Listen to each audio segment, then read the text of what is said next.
morning, friends. Let's read Philippians 4, verse 6 and 7.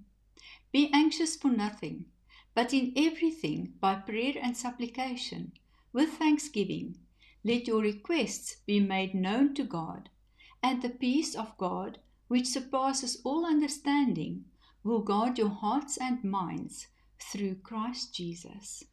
Please pray with me. Father, revive our prayer life. When anxiety rises, may we turn to you in prayer and thanksgiving. Fill us with your peace that surpasses all understanding, guarding our hearts and minds in Christ Jesus.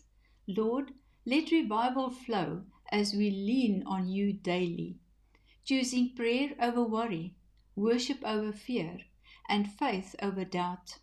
Teach us to bring everything before you, confident that you are faithful and able. Father, let peace mark your people as a witness to the world. In Jesus' name, amen.